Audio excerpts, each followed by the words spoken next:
There's a lot of young people that resent the fact that they were born. And I understand. They question, why would you bring children into this world when you yourself were poor? Why would you bring children into this world when the world is messed up, when there has never been enough, when there's so many injustices and inadequacies that don't facilitate society, when society itself seems to be strangling the very idea of freedom? Like, you have to get a job in order to live. It's like you have to pay for air at this point. You have to pay for water. You have to pay for food. You have to pay for shelter. Why would you bring people into this machine matrix to suffer? So many young people question their parents. So many people resent their parents. And I'm saying young people in their late teens, early 20s. Some people go no contact because their parents can't answer that question. I can speak for myself and probably even my kid's mother and say that at the time when we decided to have kids young, very young, we had our first child when we were 20, we were in love. We loved each other, right? And our child was born out of that union. Now, was there a plan on how to bring him up in this world? No, but we figured if we would be together and we can bring this kid up, we can make it work. If I had a job and she had an income, we can make it work. And for a time, it was good. It was. And at some point, once I started making a little bit more money, the idea of having more children was an easy proposition because, once again, I'm bringing up that word again, love was in the air, right? And when nature and love is working on you and another person, and y'all are in a household together, I know I shouldn't have to explain this, as a mother and a father, reproducing people and reproducing family doesn't seem like a bad idea in a moment. And I know it seems illogical when the economy seems like a large Jenga puzzle that's falling on the heads of all of the populace. Why would you bring kids into this world? You bring kids into this world because God wills it, right? Even though you can plan it out or you may not plan it out, most people that come to this world aren't planned. Most people are part of a circumstances of two people being attracted to each other and busting the nut, unfortunately. And there's no plan put behind it. But when those people do come into the world, there's a, a, a influx of primal love that floods over you. Like, you would do anything for that person. You would sacrifice that person. I mean, you would sacrifice for that person. You would put your life down on the line for those people, those children that you produce for the most part. But society has made it so that you as the parent are only the vessel to bring them into this world. You are not necessarily the person that raises them. We are not necessarily the people that raised our kids at this point. I don't even think to a degree I was raised by my mother. Of course, I was raised by her. She fed us, she clothed us, she sent us to school. I'm talking about me and my brother.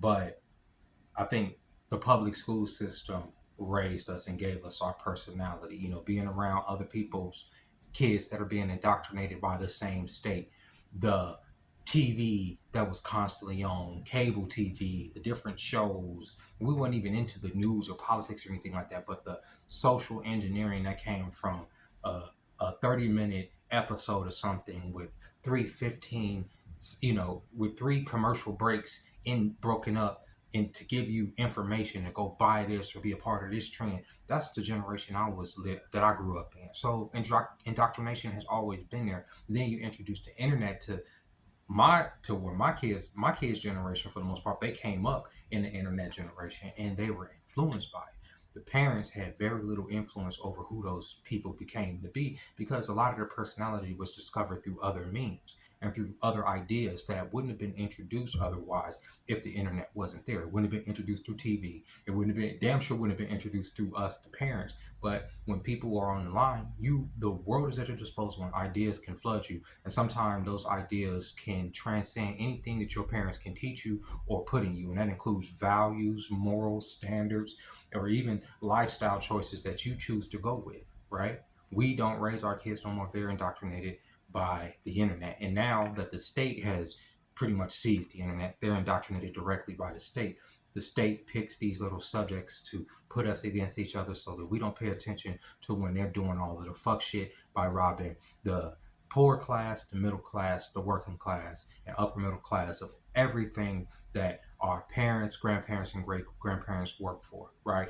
And so when kids ask these questions, it's almost insulting, knowing that generations prior have went through a lot more. I mean, physically, mentally, emotionally, than we've ever had to deal with. But since we're so cognitive of the world around us, and their generation is especially so cognitive of the world around them, they feel slighted by just even being born into this world, by even breathing air, and they resent their parents because of it. And it's crazy to see.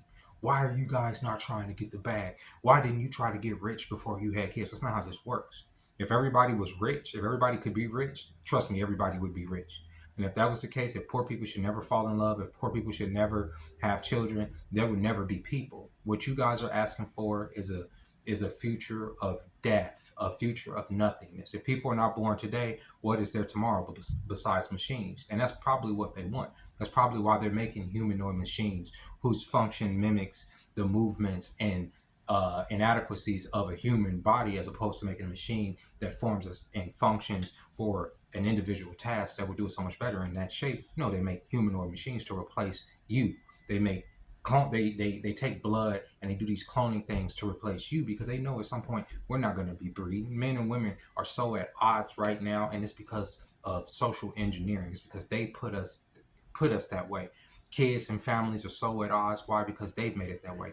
Your parents should have went for the bag. Your parents should have did this. They should have provided this, knowing goddamn well that year after year it's been harder and harder to even scrape what you can up out of the system. And let's not even mention when they divide the family and they put the state against one parent, and all of that resentment sets in towards one parent or the other, and the family's just broken. Why do people have kids? When the kids start to mature as a man, you start to think about legacy. You have kids because you want those people to be better versions of you growing up, better than you, not even versions of you, just better than you, right? You hope that they're able to face the world and all of those injustices that I mentioned, all those inadequacies that I mentioned, with their chests puffed out and their head held high, and they're able to overcome the insurmountable, right? And you do your best to inspire in them and elicit in them those things. You hope that they're able to move beyond their station because they're not bound by fear or doubt, right? And that's why sometimes as parents you can overly parent your kids, say the sky's the limit, when you really should be saying, yes, there is a limit, but you can break that limit if you work hard enough, if you're better. You're not just giving it just because you exist or just because you resent the fact that you're here on earth. That's crazy work, right? And I don't feel like kids owe their parents a legacy either. I don't feel like, oh, you guys have to get out there and live the life that your parents want you to live. It's not what it's about. It's just that I feel that when you have children, the one thing that at least I want out of my kids is for them to be able to at one point take care of themselves, walk on their own 2 feet, and be strong enough in this world. I'm not talking about just economics. I mean emotionally, spiritually, and economically, of course, so they can live on their own and experience life on their own and move about on their own and not fear the world, and not fear just because there is evil in this world, just because this world is a dark place, that this life is worth living and it's worth going out there and getting the things that you want to get. We put y'all here so that y'all can be better than us, so y'all can have more than us. And unfortunately, we all, young generation, old generation, past generation, we have the same enemy. And that's the powers that be that is robbing all of us, that are engineering all of us to be against each other. We didn't make this world this way. Y'all don't feel inadequate because of your parents. Y'all feel inadequate because this economy is squeezing y'all. Y'all feel inadequate because y'all degrees are not going to take y'all anywhere. Y'all feel inadequate because the money has been sucked out of the system, like I said, by the powers that be that keep us distracted and at each other. It's not because of your parents. Your parents put you here most of the time out of love. And also you say, oh, I only know my dad. I was born out of lust. You were born out of the will of God. And through the will of God, you were here. Life isn't always about happiness either. Sometimes it is about struggle. Sometimes it is about going over hurdles. And ain't, the periods of happiness that you have are to be satiated and appreciated when you do go through struggle. You understand? But life isn't just this whole series of happiness. It would be great if it was, but unfortunately it isn't. And throughout all time, even when there wasn't a such thing as lights and cars and internet and the luxuries that we enjoy to this day, people still had children because they did. They and you can say, well, if y'all lived as peasants in the 1500s, why the fuck would they have kids? If those people didn't choose to have kids, we wouldn't be here today. if slaves, at least descendants that I had, that the people that I descend for didn't choose to have children here in America, then the future generations wouldn't have been born. And I know some of them were made to breed too, but there were also people that chose to get married and have children too, right? And even after that, the generations continue in order for us to still be here and challenge the system and the powers that be. That's why we have y'all. In the name of God, that's why we have y'all, right? Not because, oh, you're born to be uh uh in this luxurious environment where you don't have to ever lift a finger and you could be like Wally and these little puff balls that are just fed comfort. No, you have to go through at least a little bit of struggle in this world in order to build character. It is what it is. And I'm not saying necessarily you have to get out there in the trenches and be popping guns and robbing niggas. That's not what I'm saying. But a little bit of struggle, a little bit, oh, okay, I want to go for this and let me see what hurdles I have to overcome to get to that. And you may fall on your face a million times, but that is what builds characters. You may even never even get to that destination, but the fact that you even just leave the house to try to get there is what makes you a person. And it's each step you take, even if it's just baby steps, to even get to the first failure or the first hurdle. You take those baby steps to get there, and that's why you're here. And you define why you're here at that point. Just like I had to define why I was here. My parents could have had whatever fucking reason. My parents met in a grocery store. My dad was smacking my mom in the grocery store in Gary, Indiana, coming from work. My mom was just in the aisle, and some of the women said, "Oh, love to meet a man in the grocery store." Well, my parents literally met in the grocery store. He was like, "You need to ride home." And at some point, they mixed and matched, and a nigga came about. And my dad had just had two other boys with two other women 2 years prior. Had he never went into that grocery store, a nigga wouldn't even be sitting here talking to you this day. And I can sit here and say, oh well, they should have did this and they should have did that, but I'm glad they did it. I'm glad however they fuck they met that I'm here. I'm glad however the fuck they decided to get that one off that I'm here. Even though I've been through a lot in my life to even get to this point, I'm glad that I'm here, and I appreciate the fact that I'm able to breathe this air. I appreciate that I'm able to see and hear and feel and think. You get what I'm saying? It's because it is a gift given not just to you by your parents, but by God. And your parents can be a piece of shit, but you have to define why you're here. So a lot of people have kids. It's by the will of God. And a lot of people don't just choose it. A lot of people do have a choice. This, my body, my choice. Yeah, well, I guess people do choose it to a certain point. But why do people choose to mates that they choose to have? Why is this person attracted to this person? Why is the fucking sky blue? Why does the sun come up in the fucking east and set in the west? These are things that are just are. And as long as we continue to be people, maybe we can define better why we should have kids. And if there is something that we can leave them and give them, that is great. But the biggest thing that we should be leaving them and giving them is the ability to have confidence in themselves, to at least be able to leave the fucking house. You understand? To at least be able to go up the street. To at least be able to try to apply themselves to this life. That's all I'm saying. Without being in fear of everything. Shit. There's going to always be danger around every goddamn corner. It's just the truth. It's unfortunately the truth. And I'm not trying to, come off as like dad and all this, but at the same time I am. It is. It's going to always be some bullshit, bro. You're going to always lose money. You understand? You're going to always have your heart broken.